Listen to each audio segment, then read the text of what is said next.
Saya nggak akan mengatakan kalimat-kalimat bisuan karena saya pikir sudah diwakili oleh saudara-saudara saya yang lain ya. Apalagi yang bisa menggambarkan kelakuan kayak gini. Udahlah, udahlah yang diomongin udah biadab, udah.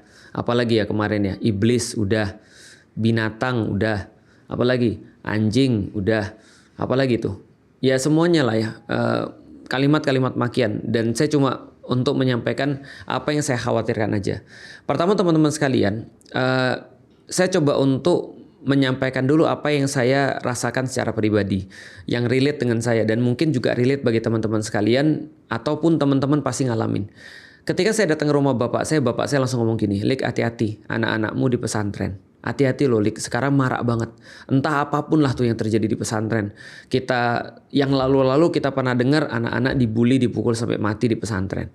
Kita juga sudah sering banget dengar pelecehan seksual dari guru yang laki-laki terhadap murid-murid yang perempuan yang seolah-olah mengatasnamakan agama. Ibaratnya orang-orang yang baru masuk pesantren yang mungkin mereka belum memahami agama secara utuh, mereka tuh seolah-olah dikatakan bahwa ini adalah bagian daripada khidmat kepada gurunya, menjadi bagian daripada sesuatu yang islami, padahal jauh banget daripada sesuatu yang islami. Artinya kultur-kultur boarding itu dimanfaatkan seolah-olah menjadi satu hal yang mewajarkan perkara-perkara yang buruk. Belum lagi kemudian kasus di antara para santri. Ada santri-santri yang akhirnya kemudian perempuan sama perempuan kasusnya kemudian masuk ke LGBT. Laki-laki sama laki-laki kasusnya juga masuk ke LGBT. Bapak saya langsung bilang, "Lik, hati-hati, Lik, hati-hati. Udah Lik, keluarin aja dari pesantren." Ketika kemudian Alila datang ke tempat bapak saya langsung bilang, "C, hati-hati ya C, jangan percaya sama gurumu dan segala macam." Bayangin ya, sedangkan di dalam Islam di sisi lain kita tuh diminta untuk benar-benar menghormati guru. Karena ulama-ulama berkata pada kita bahwa bapak kita tuh ada dua. Satu bapak yang menjadi bapak biologis kita, satu adalah bapak ideologis kita. Dan bapak ideologis kita itu lebih penting daripada bapak biologis karena dia yang mengajarkan ilmu, dia yang mengajarkan kebaikan. Satu sisi. Tapi di sisi lain banyak orang-orang yang bajingan tadi itu menjadikan ketaatan terhadap guru, sebuah rasa hormat, respect kepada guru itu sebagai cara untuk melakukan hal-hal yang tidak baik. Tadi ya, itu yang saya rasakan. Sehingga bapak saya benar-benar khawatir. Bapak saya bahkan menjadikan kasus-kasus ini sebagai dalam tanda kutip sebuah cara untuk kayak, ya kok begitu sih? Bukankah harusnya orang-orang agama itu memberikan kedamaian, memberikan perlindungan, memberikan ilmu. Kok justru banyak orang-orang yang beragama lalu mereka melakukan hal-hal yang justru tercela. Masuk kepada narasi berikutnya, berarti orang-orang beragama tuh ya ternyata nggak ada bedanya, bahkan bisa jadi lebih bajingan daripada orang-orang yang nggak beragama. Lantas dikatakan lagi, masuk lagi narasi berarti agama cuma kedok. Maka banyak sekali kita lihat di komen-komen misalnya berkaitan dengan hal ini, orang-orang bilang kan gitu kan ya. Cara paling mudah untuk melakukan kejahatan adalah berkedok dan bertopeng agama dan segala macamnya. Pertama-tama teman sekalian, saya sudah cerita tentang apa yang menjadi lead bagi saya tentang kasus ini. Dan pertama-tama saya mau ngasih tahu, saya tidak berniat untuk membela kelakuan ini karena kita sudah tahu dan saya sudah mulai dari awal. Saya udah kehilangan kata-kata bahkan untuk misuin orang-orang kayak gini. Kalau misalnya kita ketemu orang-orang kayak gini ya mungkin bukan kata-kata lagi yang tepat untuk kita sampaikan kepada dia kan gitu. Nah, hanya saja kita harus tahu bahwa saya yang pertama, meskipun saya tadi tidak mau untuk membela dan memang tidak bisa dibela, tidak perlu dibela. Hanya kita perlu meluruskan ada beberapa hal. Yang pertama teman-teman sekalian, adalah sesuatu yang tidak bijak ketika kita sampaikan bahwa kita kaitkan kejahatan-kejahatan itu kita kaitkan dengan pesantren. Yang lebih tepatnya atau kita kaitkan dengan agama. Yang lebih tepatnya justru pesantren dan agama jadi korban di sini. Kenapa jadi korban di sini? Karena kalau kita lihat pesantren dan agama Islamnya justru melarang banget dan memberikan hukuman yang sangat berat pada pelaku-pelaku model-model kayak gini. Bahkan bukan hanya memberikan hukuman, melakukan tindakan-tindakan preventif, melakukan tindakan-tindakan pencegahan. Bila ada seorang laki-laki sudah kemudian menyerupai perempuan, maka itu sudah tidak boleh. Maka sebenarnya ya betul, ini adalah bagian daripada kelalaian kita bersama-sama ketika kita sudah lihat model-model cowok tapi kemudian ketika berpakaian kayak cewek, lalu kemudian berperilaku kayak cewek, lalu kemudian dia dibiarkan untuk mengemban satu tugas atau amanah yang memungkinkan dia untuk melakukan keburukan-keburukan, harusnya itu dari awal memang sudah dicegah. Islam adalah sebuah agama yang bukan hanya memberikan hukuman yang paling berat terhadap pelaku-pelaku pelecehan yang bersifat sesama jenis, tapi juga melakukan sebuah pencegahan. Maka sebenarnya kalau kita katakan bahwasanya pesantren dan agama itu disalahkan, saya agak kurang setuju sih dan agak kurang bijak. Dan sekali lagi saya tahu bahwasanya ini adalah sebuah kisah yang sangat memilukan, memalukan, perih, dan ini terjadinya justru di tempat yang harusnya menjadi tempat paling aman. Tapi kita tidak membela hanya saja, tapi kita itu memberikan sebuah hal yang mendudukkan perkara yang seharusnya, bahwasanya kita mendudukkan dan kita harusnya memosisikan pesantren ini dan agama ini menjadi sebuah korban, bukan menjadi sebuah hal yang komplementer di dalam kejahatan itu sendiri. Jadi ini yang pertama harus kita lakukan. Karena kalau kita terus menerus untuk menyalahkan sesuatu yang salah, kalau kita terus menyalahkan sesuatu yang tidak salah, maka akhirnya kita akan salah diagnosa. Kalau kita salah diagnosa, kita akan salah memberikan solusi. Misalnya kayak gini ya, ada orang makan, dan orang-orang makan, ada 100 orang makan, ada 1 orang keracunan. Misalnya ada 100 orang makan udang, 1 orang keracunan. Maka bukan berarti udang itu haram bagi semua orang. Udang itu hanya haram bagi dia yang alergi, tapi tidak haram bagi semua orang. Atau misalnya kayak gini, kita sudah berusia 30 tahun atau kita udah berusia 20 tahun. Selama 20 tahun kita makan, misalnya kita makan roti nggak ada masalah. Tiba-tiba satu waktu kita makan roti, lalu kemudian kita sakit perut sampai perut kita kejang-kejang, sampai kita diopname selama 3 hari. Maka kita katakan, besok saya tidak akan mau makan roti. Itu juga sesuatu yang tidak bijaksana. Karena kenapa? Di mana-mana lalu dia bilang roti itu menyebabkan orang itu bisa kejang-kejang sampai masuk rumah sakit. Nggak bisa begitu. Tapi yang kita bisa lakukan adalah roti apa yang bisa menyebabkan orang kejang-kejang masuk rumah sakit. Misal kalau dia tahu dia lagi makan roti yang jamuran, berarti ya dia harus memfokuskan pada jamurnya itu, bukan pada rotinya. Kalau andaikan ada orang ketika dia makan, lalu kemudian dia masuk rumah sakit, keracunan makanan, bukan berarti lantas aktivitas makan itu menjadi haram. Karena kenapa? Itu yang terjadi seperti di pesantren. Pesantren kita tahu adalah sekarang institusi pendidikan yang sangat luar biasa.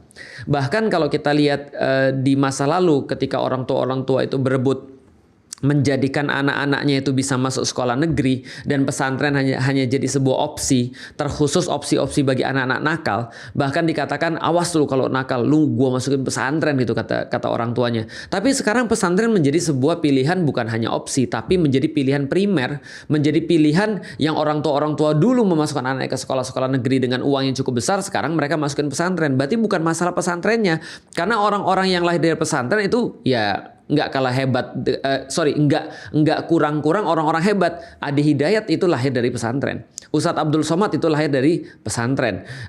Ya banyak lagi kalau kita lihat-lihat perkara-perkara yang lain atau orang-orang yang lain, tokoh-tokoh yang kemudian lahir dari pesantren. Dan juga kalau kita balik, nggak sedikit juga orang-orang yang mereka tidak pesantren tapi ya LGBT, tidak pesantren tapi penjahat, tidak pesantren tapi koruptor dan segala macam. Berarti ini tidak bisa untuk kita merelasikan ataupun menghubungkan antara satu perkara yang tidak berkaitan. Itu adalah sebuah kezoliman, termasuk yang sekarang. Meskipun kita tahu karena orang-orang benar-benar sakit hati, orang tuh benar-benar stres ketika melihat kejadian-kejadian ini, tapi kita harus tetap mendudukkan sebagaimana mestinya.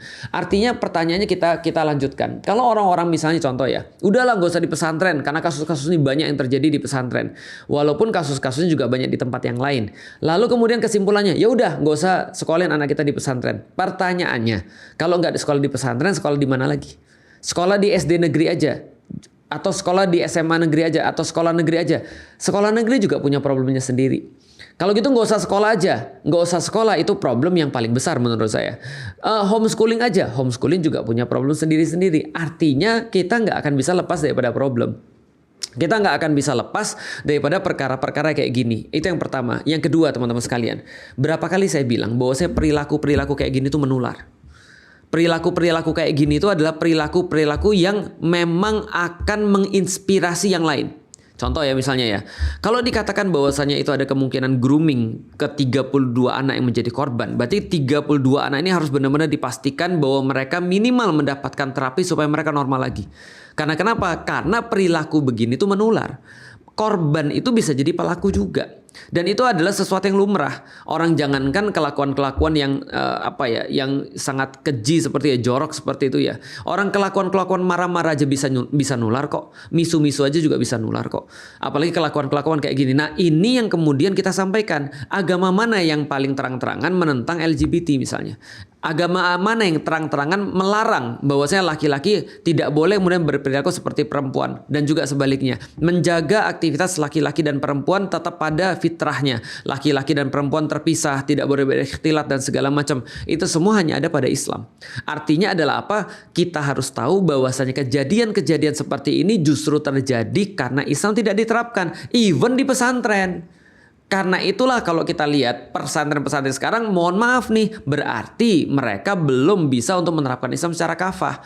Dan tidak hanya secara kafahnya untuk pesantren aja, tapi dalam level yang lebih tinggi lagi. Kita lihat ya, teman-teman sekalian. Kenapa di Cina itu orang-orang nggak mau korupsi? Atau kemudian di Jepang tuh kenapa orang-orang nggak mau korupsi? Karena mereka lihat itu hukumannya ya ngeri gitu maksudnya. Di Cina kalau ada orang korupsi ditembak mati, langsung dikasih peti mati. Udah nggak usah ditanya lagi. Kemarin di Korea kita lihat. Ada orang yang di Korea atau di Vietnam saya lupa ya. Ada orang yang kemudian punya duit crazy rich-nya itu kemudian ditangkap lalu kemudian dihukum mati. Itu pun yang terjadi di Jepang. Orang-orang ketika mereka berbuat salah itu mereka lihat seperti apa yang terjadi pada mereka dan itu benar-benar membuat mereka kapok. Sedangkan di Indonesia itu belum ada sebuah hukum yang benar-benar tegas terhadap orang-orang kayak gini. Nah, makanya kalau kita berbicara tentang Islam, justru Islam kalau diterapkan itu bisa benar-benar mempreventif atau mencegah orang-orang untuk berlaku kayak gini. Itu dari awal. Dari awalnya dididik dengan cara laki-laki, tidak diperbolehkan kampanye-kampanye yang bersifat LGBT. Lah sekarang coba teman-teman lihat. Orang zaman sekarang tuh ya, nggak dukung LGBT, itu udah kayak orang salah.